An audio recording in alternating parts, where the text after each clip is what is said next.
Bueno, saludo a la amada Iglesia con la paz de nuestro Señor Jesús el Cristo.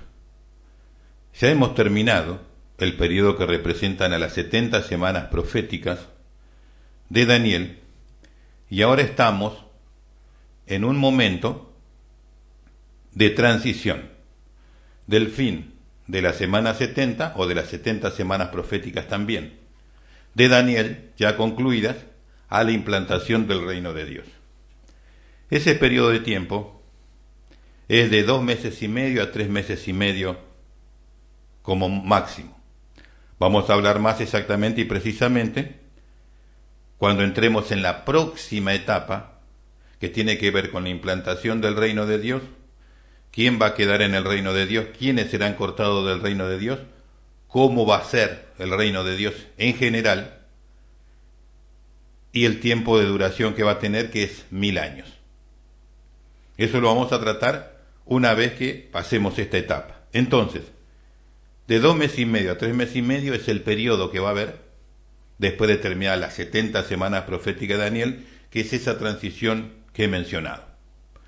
En ese periodo van a suceder cosas que nunca antes ha visto por lo menos el planeta Tierra y menos la historia de la humanidad. Por lo cual, nadie puede decir cómo sucedió allá o sucedió en aquel lado, salvo que salga de historias ajenas al periodo de Adán y Eva en el planeta Tierra y a la humanidad en el periodo que estamos sobre la Tierra entonces, pero ¿cómo hacemos para medirlo? Nosotros no estuvimos. Y hay 3 eventos fundamentales, y lo he mencionado totalmente, he entregado, he hecho un esfuerzo importante, en los 3 videos anteriores, presenté todos los textos bíblicos que usted necesita, primero tenerlo para leerlo en las imágenes, y luego lo leí para poder escucharlo, y a la vez poder considerar más profundamente el contenido del texto, tomar nota e información. Por eso, todo esto que estoy haciendo no se trata de una prédica o de una exposición con el fin de causar espanto, temor o miedo, sino informar. Hay cosas duras que hay que decir y decirlas de la manera más adecuadamente posible. Pero lo que más importa es que esta información llegue, lo pueda asimilar y lo entienda. Además que entienda que en este periodo, como muchos lo dicen, nunca jamás va a suceder el arrebatamiento de la iglesia porque no tiene nada que ver con la iglesia todo lo que allí menciona. Y no está mencionado tampoco. Como lo he dicho, y lo vuelvo a reiterar y la enésima y más veces, el Evangelio era un misterio oculto en Dios que recién comenzó a revelarse luego de Pentecostés y se le reveló esencialmente al apóstol Pablo el periodo del Evangelio, el propósito y el plan de Dios con la iglesia y cuando termine la iglesia el arrebatamiento de la iglesia. Eso se le reveló exclusivamente a Pablo. Ni siquiera se le reveló a los 12 apóstoles de Jesús. Ellos le preguntaron, Señor, ¿restaurarás el reino a Israel en este tiempo? Y le dijo Jesús, no le toca a ustedes saber las sazones, los tiempos que Dios determinó. Y no lo supieron. O sea que ellos siempre estuvieron esperando la segunda venida, esto que estoy hablando, de Jesús a implantar el reino prometido a Israel. Pero ellos no hablaron de ningún arrebatamiento, de trasladación. ¿Por qué? Porque no les fue revelado a ellos. Al que le fue revelado es al apóstol Pablo, que fue enviado a los gentiles. En la primera a los tesalonicenses y en las epístolas a Corintios el apóstol Pablo revela este misterio, que el fin del periodo de la iglesia, este misterio, este paréntesis entre la semana 69 y la 70, terminaba con el arrebatamiento de los fieles de ese periodo de la iglesia.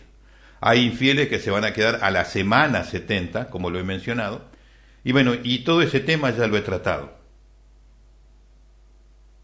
Entonces, comienza la semana 70, ya terminó el periodo de la iglesia, del Evangelio, los fieles fueron trasladados, los infieles se quedan aquí, ya lo he mencionado.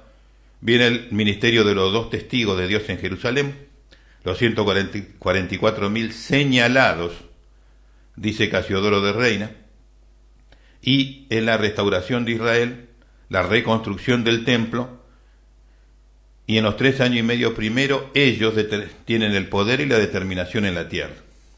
En los segundos 3 años y medio, luego que terminan el ministerio de ellos son asesinados, a los 3 días y medio resucitan y son levantados al cielo.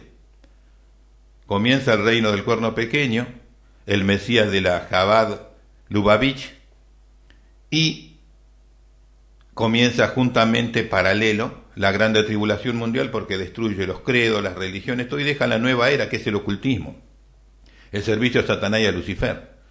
Y todos los que quedaron tendrán que huir donde puedan. El remanente fiel de Israel, los caraítas, huyen a Moab, y ahí van a ser guardados por Dios como fueron guardados en Gosén cuando salieron de Egipto, y estarán allí hasta que llegue este momento de transición. Luego vienen todos los juicios sobre el reino del cuerno pequeño, una vez terminada esta obra de destrucción de los credos y la implantación de la nueva era. Los juicios, los toques de trompeta, las copas de ira, no todas van a ser en ese periodo final del reino del cuerno pequeño, los 3 años y medio. Otras ocurren en este periodo de transición. Y se puede dividir este periodo de transición en 3 eventos fundamentales. 1, la Cuarta Guerra Mundial. 2, la batalla de Armagedón. Y 3, el día espantoso del Señor. Esas son las divisiones fundamentales. Para profundizar en el tema, como le he dicho, 3 videos con los textos, el audio, donde usted puede escuchar todas las citas bíblicas concernientes a este tiempo. El primer video de citas bíblicas tiene 1 hora y media, el segundo video 45 minutos y el tercer video 45 minutos. Es decir, que ahí tiene 3 horas, básicamente, de lectura de texto dentro de este periodo. Y todo lo que se mencionó, los distintos profetas, lo que mencionó Jesús en los Evangelios, lo que mencionó Juan en el Apocalipsis, lo que mencionó Pablo en las epístolas, lo que mencionaron los profetas mayores y menores, todo está ahí para que usted no tenga que hacer tanto esfuerzo, escucharlo, considerar, tomar nota y ordenar cronológicamente. Eso es todo lo que se necesita. Y ordenado cronológicamente se describe perfectamente un guión de película, prácticamente, en donde usted va a conocer lo que va a suceder, porque Dios lo que está haciendo es mostrar lo que va a pasar a Israel, al remanente fiel, los caraítas, a los infieles de Israel también, y al mundo entero. La batalla del Armagedón y el día espantoso de Jehová tiene acontecimientos en común, por eso los profetas hebreos vieron hechos similares. Acontecimientos del día espantoso de Jehová. E inmediatamente después de la aflicción, dice Casiodoro de Reina, nosotros tenemos hoy en la versión Reina Valera 1960, tribulación de aquellos días. Jesús dijo aflicción. El Mesías menciona que sucede en el cielo, otros profetas mencionan lo que sucede ese día en la tierra. ¿Y qué es lo que se va a ver de esos días? Del día espantoso de Jehová, de la venida de Jesús a implantar el reino milenial. Algo que nunca se vio, es único. No hay cómo medirlo, no hay un parámetro para hacer un paralelismo, no lo hay. Los juicios que hubo en Egipto, cuando salió Israel de Egipto, cuando Dios lo sacó por mano de Moisés, no hubo estos eventos. En los cielos, 1, las potencias de los cielos fueron conmovidas. 2, el sol negro oscurecido o en tinieblas. ¿Sucedió alguna vez? Bueno, ahí sí va a suceder, y esto no es metafórico, esto es literal. La luna roja como sangre. Caen las estrellas, lluvia de meteoritos. El cielo se desvanece como un pergamino. ¿Cómo puede suceder eso? No lo sabemos, pero va a tener ese efecto, y Juan lo vio, los profetas lo vieron. Y ellos vieron literalmente eso. Que usted no lo entienda, que no comprenda, bueno, Dios sí sabe cómo va a suceder y por eso lo mostró. Y lo más importante de esto es que Dios muestra las cosas que no son como si fuesen, como si ya pasaron. Y así se la mostró a los profetas. Y ellos vieron, dice, como un rollo de pergamino que se enrolla el cielo. Una cosa que usted mira, pero ¿cómo? Si la atmósfera y aire, Dios sabe cómo va a suceder. Cosas nunca antes vistas jamás. Del cielo cae granizo a la tierra de un talento de peso entre 30 y 50 kilos. El contexto de esto, usted tiene que entender lo que es el juicio de Dios sobre el antimesías, el falso Mesías, sobre toda la élite ocultista que gobernó el planeta Tierra desde el diluvio para acá con Nimrod, en la adoración a Lucifer y a Satanás, y gobernó en todos los imperios. Bueno, en ese momento le viene el juicio a todo eso. Sí, Dios tomó juicio de cada uno, fueron aniquilados, destruidos, pero aquí viene el juicio sobre el principal y el más grande enemigo de Dios, de entre los hombres. Por eso son cosas de este calibre, de esta mención. En la tierra vieron lo siguiente: uno, un terremoto mundial, algo nunca visto antes. Muestro imágenes de una rajadura inmensa en el planeta, en la Tierra. Quiero decirles que en muchas partes de los continentes se está rajando así la Tierra. En África y en muchos lugares. Esa puede ser una imagen generada.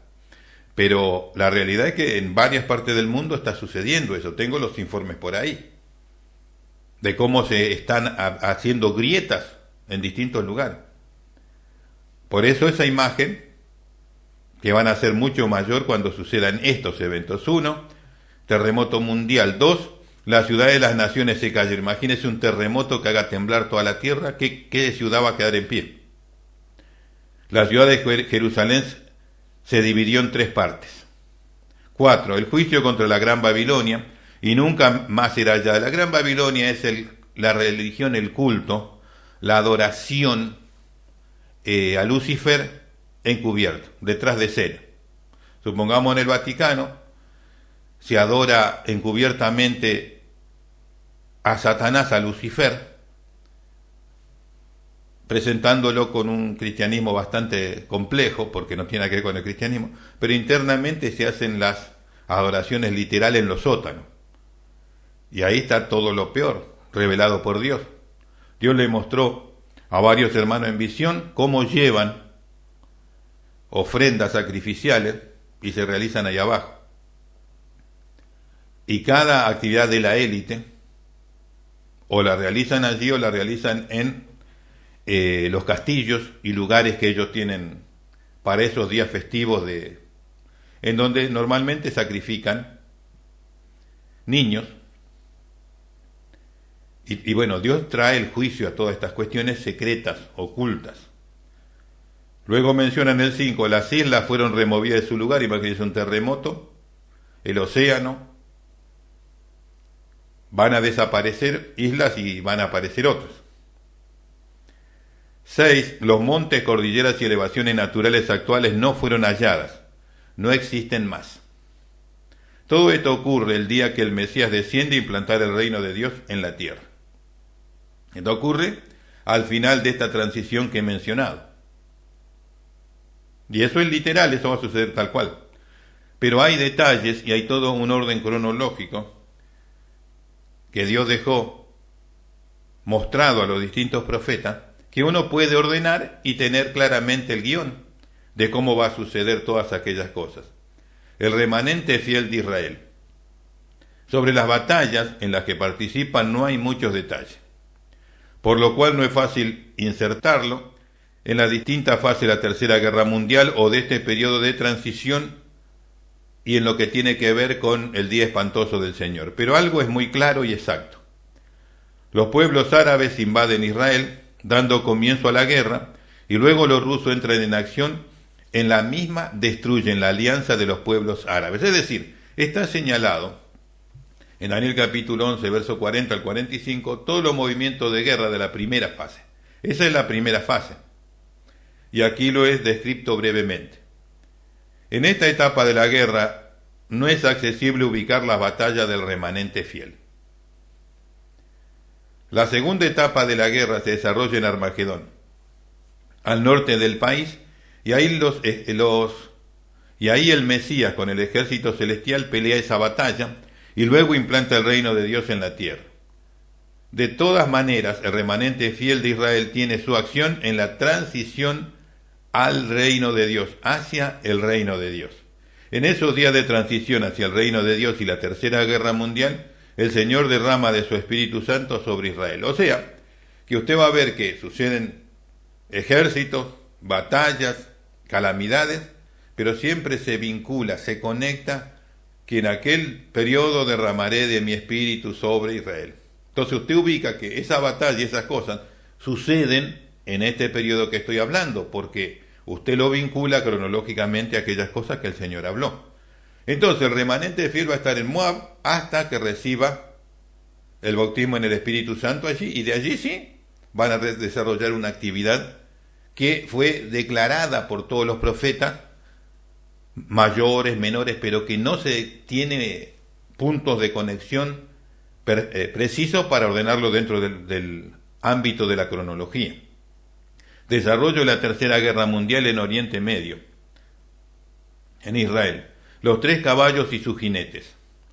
El Mesías rompe los sellos, revela los actos fundamentales de la transición o tercera etapa de tribulación mundial y quinta etapa del tiempo del fin. El caballo bermejo. El jinete tiene la misión de quitar de la tierra la paz, pues ya se cumplió la semana 70 de años de Daniel, que también corresponde a los 7 años del pacto de paz y seguridad, realizado por el cuerno pequeño. El jinete representa la obra de los agentes espirituales de maldad, ya sean demonios, ángeles o espíritus inmundos. El caballo negro.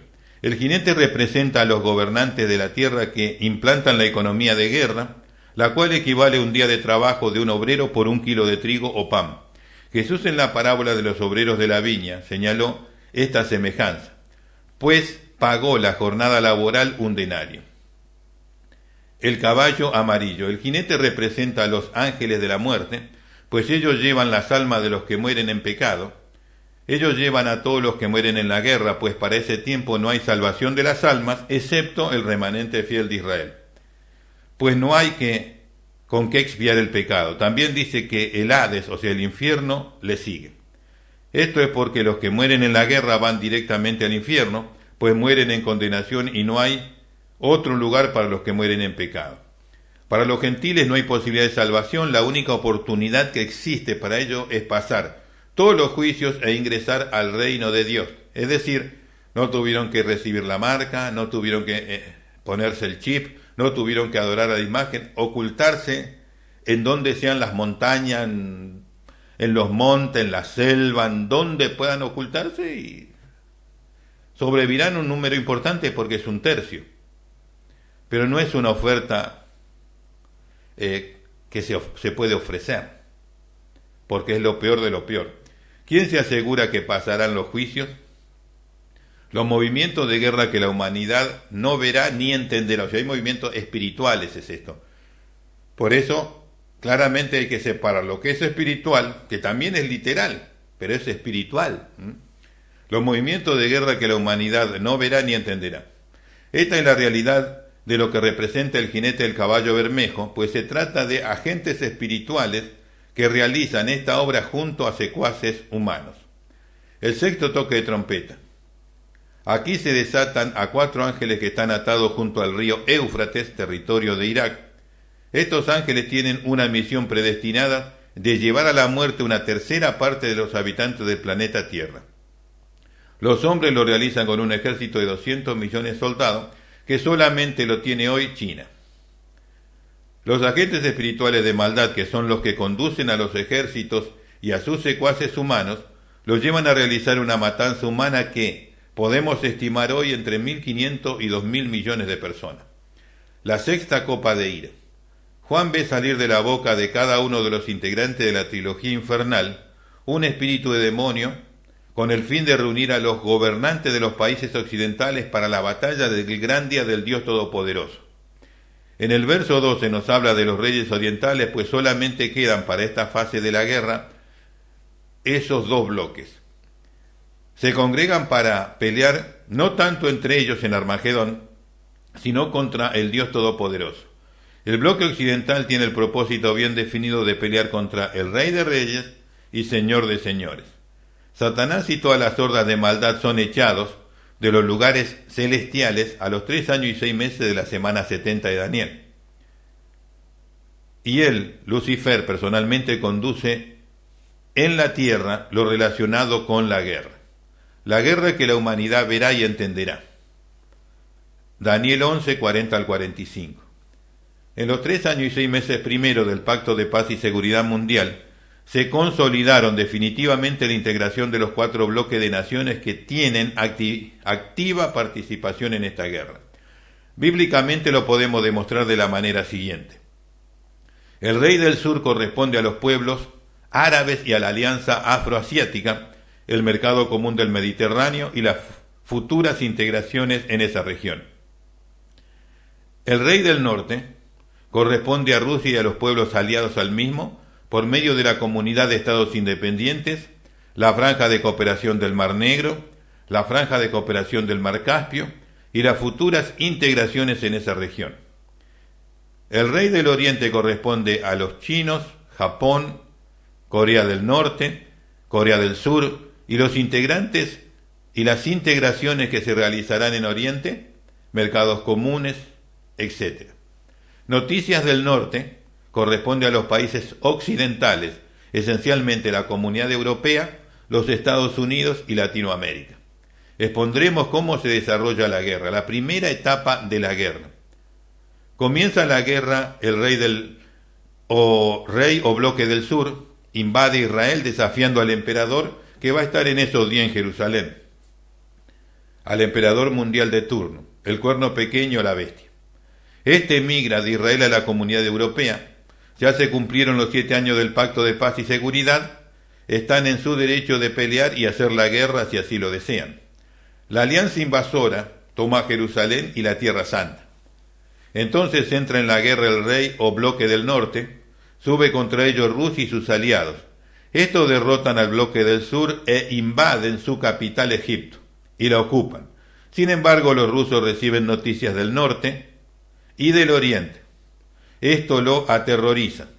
Retorna a Israel y acampa allí, pero será destruido y no tendrá quien le ayude, pues Dios lo trajo a Israel para juzgarlo ahí en el territorio de Israel, y eso lo menciona claramente Ezequiel capítulo 38 y 39, está perfectamente mencionado. El bloque del norte cumplirá lo que reveló el profeta Zacarías: saquearán a Jerusalén y serán violadas las mujeres, la mitad del pueblo irá en cautiverio.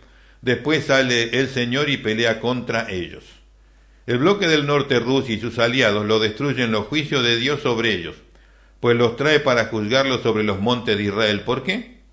Por la matanza de judíos, caraítas, creyentes en el Evangelio de Jesús, en Rusia, por la acción del ateísmo científico desde 1917. En ese lugar fueron asesinados miles y miles de ministros y siervos de Dios por predicar su palabra. Y fueron asesinados, ¿sabe por quién? Por los judíos talmúdicos cabalistas, de las cuales son parte Donald Trump, Javier Milei y un montón de personajes de actualidad. La segunda etapa de la guerra. ¿Quién viene del norte? Este es el bloque occidental formado por la Comunidad Europea y las Américas, sus aliados. ¿Quiénes son los orientales? Este bloque está formado por la China Roja y sus aliados, el bloque occidental dirigido por el cuerno pequeño, la bestia. Sube Israel y acampa en Meguido, Armagedón. Este lugar es llamado por Dios de la manera siguiente: el valle de Josafat, el lagar de la ira de Dios, el valle de la decisión. El bloque oriental, antes de pasar el río Éufrates, en su camino hacia Armagedón, mata a 1/3 de la población mundial de aquellos días. Esto está estimado entre 1.500 y 2.000 millones de personas. Luego que el ejército oriental pasa el río Éufrates y se aproxima a Armagedón, de los cielos aparece el ejército que pone fin a la guerra. El final de la guerra mundial. Cuando el cuerno pequeño y sus reyes orientales ven descender al ejército celestial, se disponen a luchar contra este. Increíble. Estaban por enfrentarse, pero al observar al ejército celestial se unen para hacer la guerra. Quiero decirle aquí, hacer un breve comentario. Los jesuitas, que no son otros que los judíos talmúdicos cabalistas, la orden que controla el Vaticano, no son más que los judíos talmúdicos cabalistas. Ellos tienen en todas las partes del mundo distintos telescopios para poder observar cuándo se manifieste Jesús. Eso están esperando. Y el telescopio principal que está en Estados Unidos se llama Lucifer.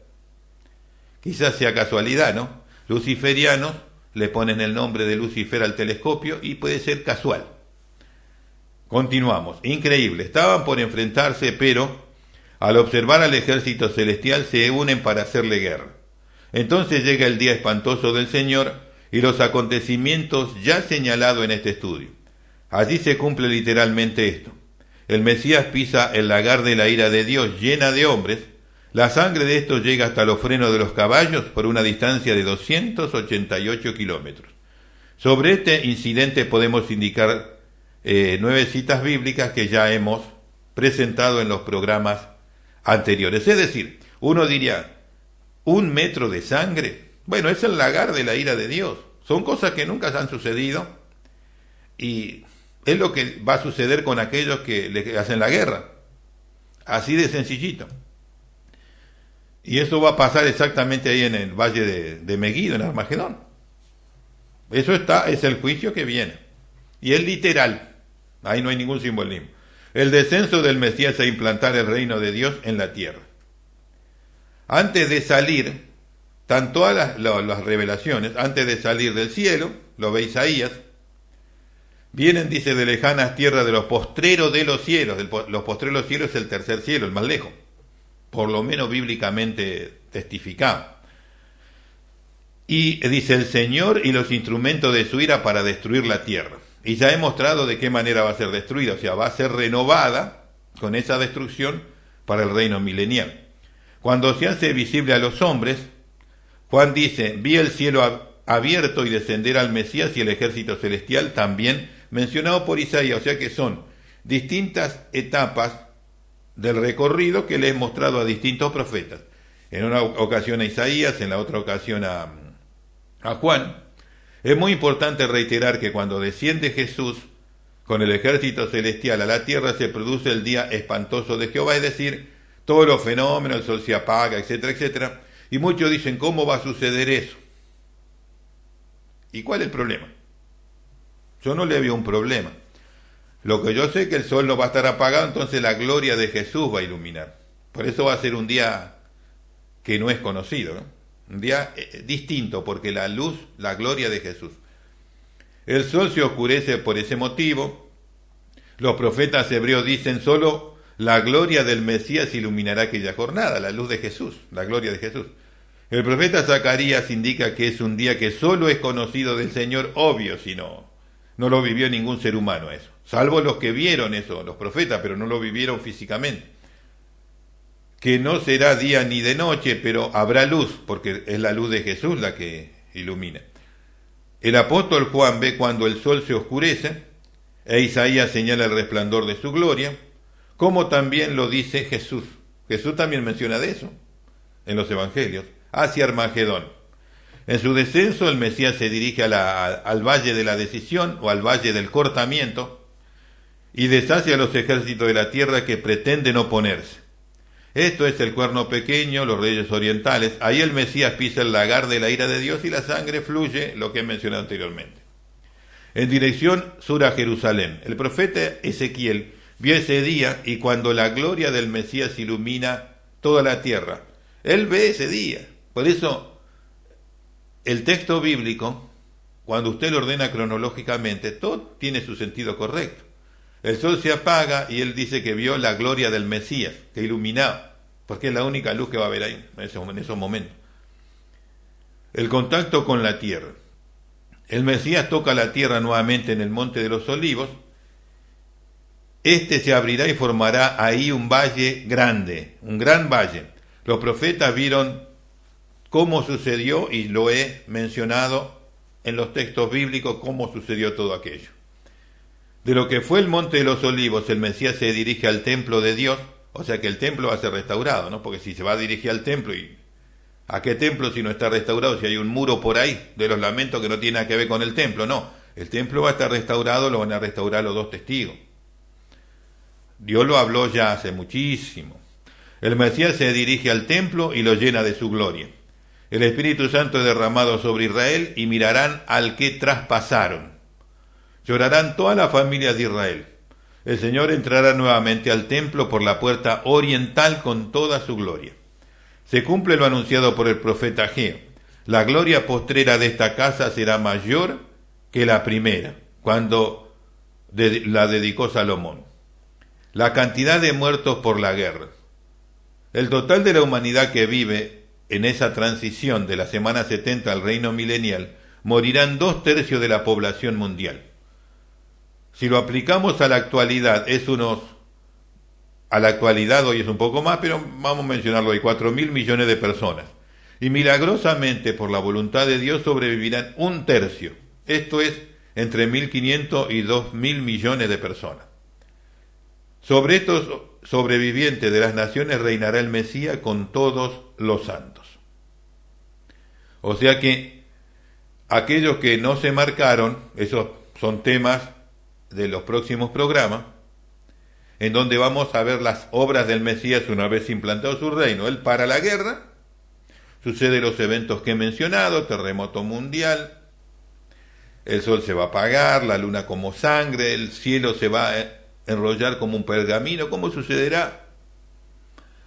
Bueno, pueden llegar a explicarlo, pero va a suceder. Por eso es un día que nadie conoce. Y va a haber terremoto mundial. Muchas islas desaparecerán para siempre, otras aparecerán. Muchas montañas van a ser arrasadas, allanadas, y van a quizás surgir otras.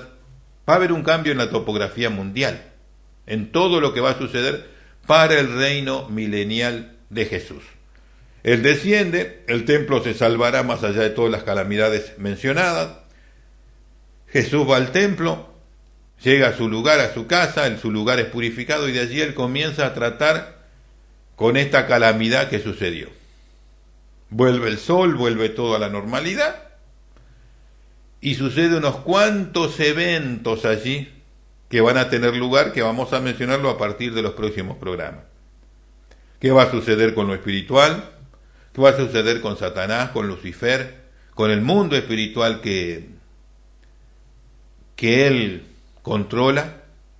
¿A dónde irán a parar? Bueno, haremos una mención para cerrar este programa, y en el próximo vamos a ingresar en lo que va a suceder para esos momentos de la implantación del reino milenial y qué es lo que va a hacer Jesús. Para darle un avance, no se tolerará el pecado,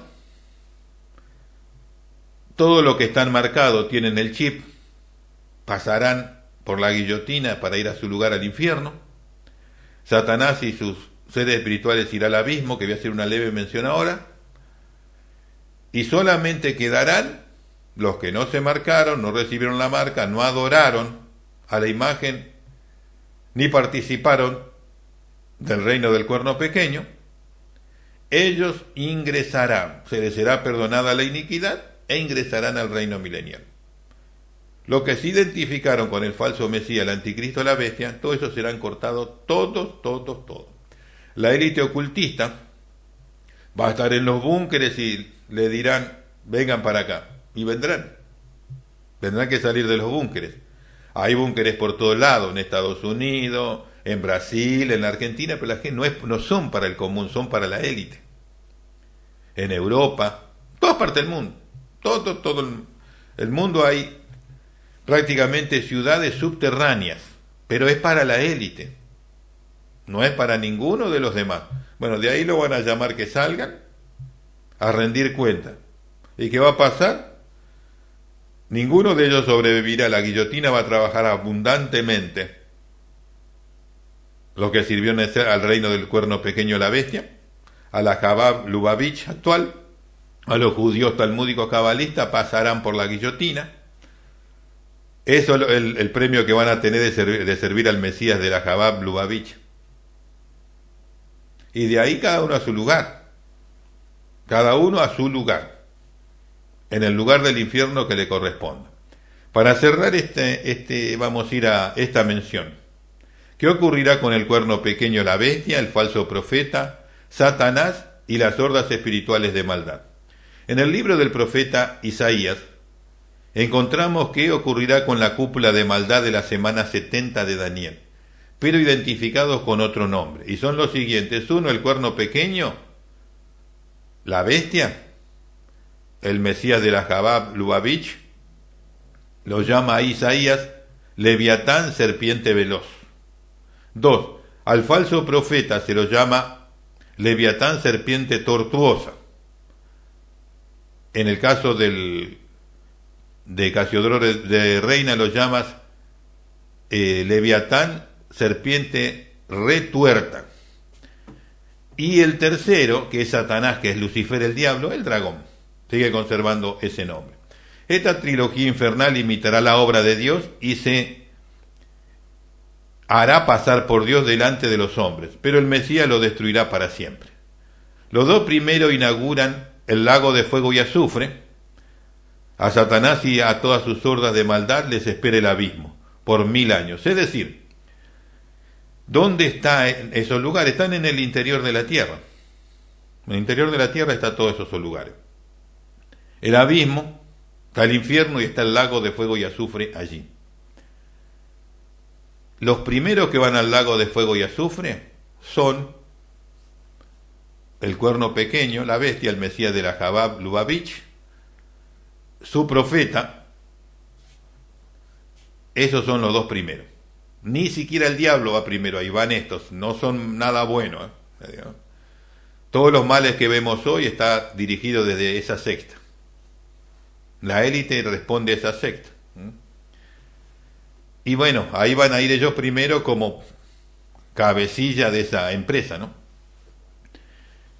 Y Satanás va a ir al abismo, que es al lado, que están ahí 3 lugares, pero es una prisión de espíritus inmundos para Satanás y sus hordas. Por eso le dice, ¿cómo caíste del cielo, lucero, hijo de la mañana? Y después le dice, no Isaías, sino el Señor, gusano serán tu cama y gusano, ahí va a ser gusano su cama y gusano lo cubrirán. En ese periodo, en el abismo. Y luego seguirá cuando le toque el lago de fuego y azufre, 1000 años después.